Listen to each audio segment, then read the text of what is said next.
नमस्कार मित्रों, मैं अनिल सिलेक्शन टाइम में आप सब लोगों का स्वागत करता हूं। अपन लोग पढ़ रहे थे वाक्य और भेद।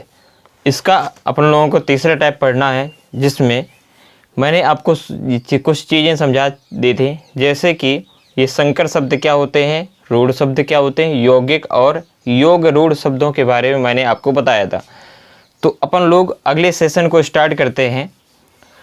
तो सबसे पहली बात ये है कि आप इसको डेली रिवाइज कीजिए। जब तक ये लॉकडाउन चल रहा है तो आप पूरा का पूरा एक टॉपिक को बेहतरीन तरीके से बार बार रिवीजन करके उसको ख़त्म कर दीजिए। ये भी पूरा ख़त्म हो जाएगा तो बस इसके बाद फिर अगले टॉपिक को उठाइए। इस तरीके से आपका एक पूरा का पूरा सब्जेक्ट पूरा मजबूत हो जाएगा।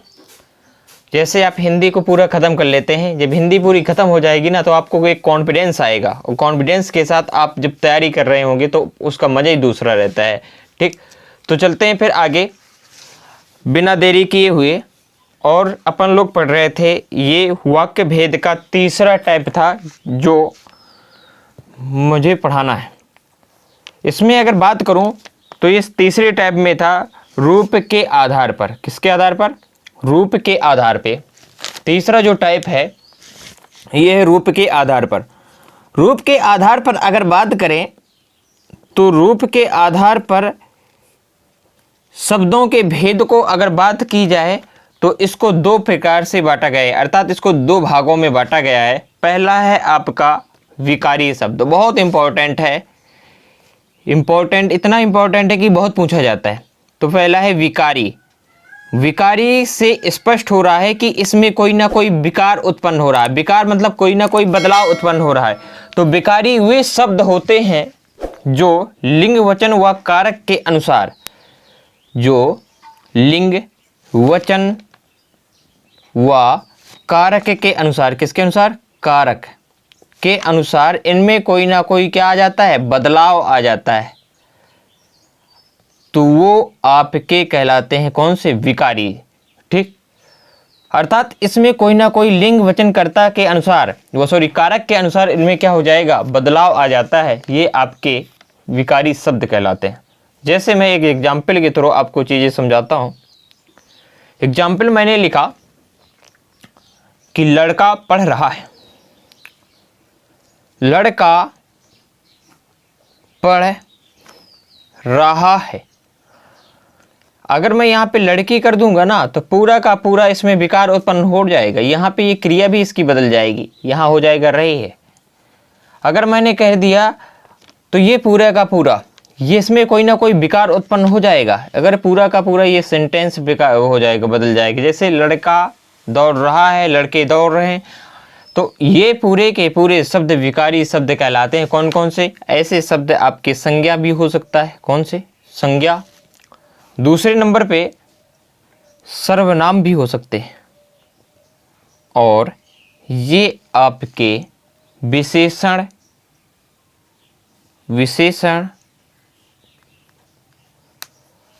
और क्रिया, अर्थात संज्ञा, सर्वनाम, विशेषण एवं क्रिया शब्द ये पूरे के पूरे विकारी शब्द हैं, क्योंकि इनमें बदलाव आ जाता है। क्या आ जाता है? बदलाव आ जाता है, इसलिए इनको विकारी शब्द कहा गया है। क्या कहा गया है? विकारी। ठीक, तो आपको ये चीज़ें मैं अभी समझाता हूँ। संज्ञा आपका कोई नाम हो सकता है, कोई जाति हो सकती है, ब्राह्मण, इस तरीके से। ठीक, सर्वनाम जो संज्ञा की विशेषता बताते हैं, मैं, तो, आप, ये सब पूरे के पूरे आपके क्या कहलाते हैं?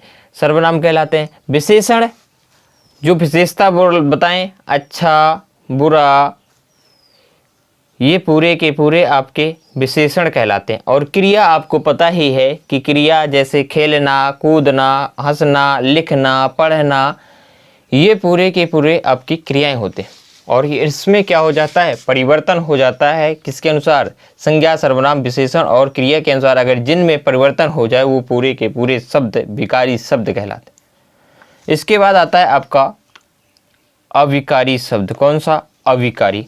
अविकारी शब्द होते क्या? अविकारी।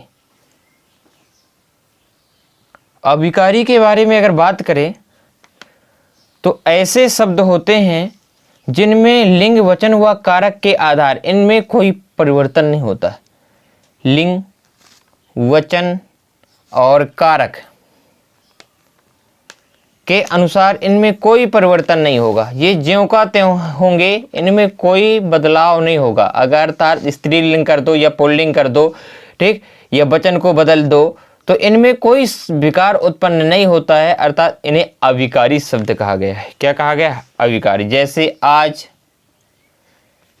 कल, में, और, ये पूरे के पूरे शब्द और किसी के साथ लगा दो, स्त्रीलिंग के साथ लगा दो चाहे पुल्लिंग के साथ, इसमें कोई अंतर आने वाला नहीं है। इसलिए इन शब्दों को अविकारी शब्द माना गया है। क्या माना गया है? अविकारी शब्द। अविकारी शब्दों की अगर बात करें तो इसमें मैं आपको समझाता हूं कुछ चीजें। जैसे सभी प्रकार के अव्यय शब्द अविकारी शब्द हो जाते हैं। जितने भी अव्यय होते हैं, कौन से अव्यय? अव्यय, जितने भी अव्यय शब्द होते हैं वो पूरे के पूरे आपके क्या होते हैं? विकारी शब्द होते हैं। कौन से? विकारी। इसमें क्या होता है? बदलाव हो जाता है, अर्थात इनमें कोई जो है क्या होता है? विकार। इसमें अविकारी, इसमें कोई बदलाव नहीं होता है। अविकारी मतलब कोई बदलाव नहीं होता है, विकार में बदलाव हो जाता है। ठीक, इतना आपको ध्यान रखना है। ठीक, तो इतनी चीज़ें आपको समझ में आई। कुछ और भी होते हैं तो थोड़ी उनको भी आप लोग समझिएगा।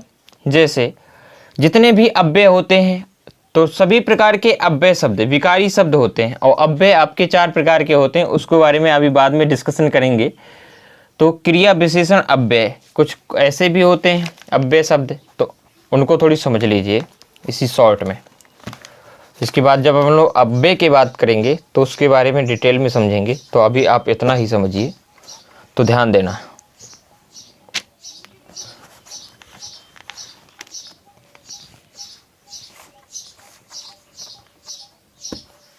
तो ध्यान देना थोड़ी सा, अभी समझाता हूं मैं आपको,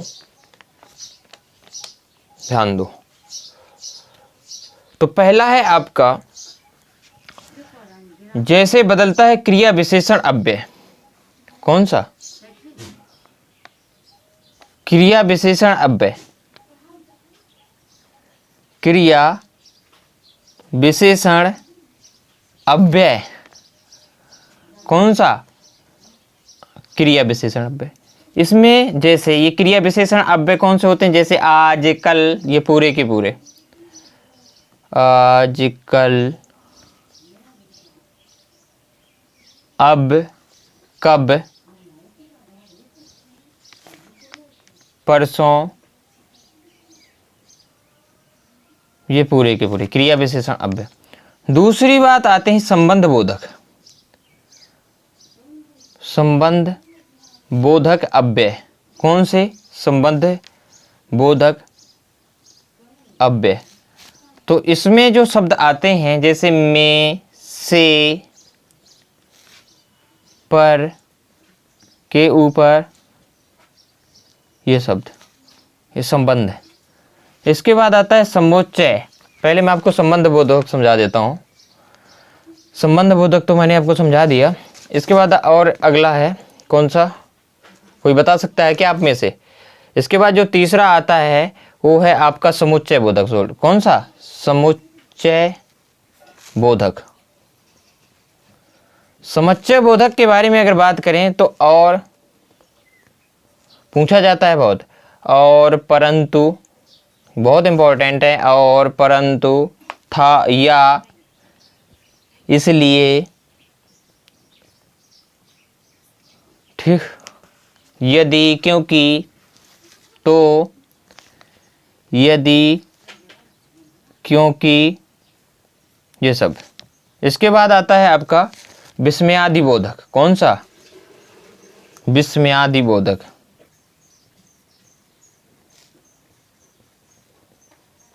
ठीक, तो समझे ना ये कौन से होते हैं? ये होगा आपका आहा, हा, ठीक, विस्मयादि बोधक का साइन लगा होगा, ये सब पूरे के पूरे आ जाते हैं। ठीक, तो मैंने आपको ये शब्द समझाए आज। अव्यय कौन से? अव्यय के बारे में मैंने आपको समझाया, और पहला मैंने समझाया कि विकारी और अविकारी शब्द कौन से होते हैं। तो आप लोगों ने ये समझे कि विकारी शब्द क्या होता है और अविकारी शब्द क्या होता है, और लगभग आपकी हिंदी पूरी कंप्लीट है। तो फिर इसके बाद और कुछ शब्द बचते हैं, या फिर इसके बाद अपन लोग प्रैक्टिस सेशन स्टार्ट कर रहे होंगे, और ये पूरा का पूरा आपका हिंदी लगभग पूरी ख़त्म हो चुकी है। कुछ और ये पर्यायवाची शब्द मैंने आपको इसके पहले वाले में समझा दिए हैं, तो वो आपको लर्न करने वाला टॉपिक है, तो जिसके बारे में आप लोग धीरे धीरे उसको लर्न करिए, ठीक। और इसके बाद कुछ शब्द हैं जैसे पुल्लिंग में कौन कौन से आएंगे, स्त्रीलिंग में कौन कौन से आएंगे, तो उसके बारे में भी बात कर लेंगे कि आप लोग जैसे लिंग आपको और समझाना है तो ये होता क्या है, इसके बारे में बात कर लेंगे कि हिंदी में कौन कौन से होते हैं, तो इसके बारे में अपन लोग भी बात कर लेंगे, ठीक। तो मेरे हिसाब से अगर चाहें तो आज ही इसको ख़त्म कर लें, अगर आप कहें तो, ठीक। तो लिंग के बारे में अगर आप कहें तो इसको ख़त्म कर लिया जाए। इसके बाद वचन और रह जाएगा, एक वचन बहुवचन, तो इसके बारे में भी अपन लोग बात करेंगे। तो अभी आप इतना ही रखिए, ठीक। तो क्योंकि नहीं वीडियो लंबा हो जाएगा, ज़्यादा होगा तो 2 वीडियो बना देंगे, ठीक। इसके बाद कारक और समझाना है, कारक जब पूरा ख़त्म हो जाएगा तो लगभग ये पूरा टॉपिक आपका हिंदी का सिलेबस पूरा कंप्लीट है, ठीक। और अभी तक जिन बच्चों ने सब्सक्राइब नहीं किया है तो कृपया इस चैनल को सब्सक्राइब जरूर करें ताकि आने वाला वीडियो आप तक जरूर पहुंचे। थैंक यू सो मच, धन्यवाद।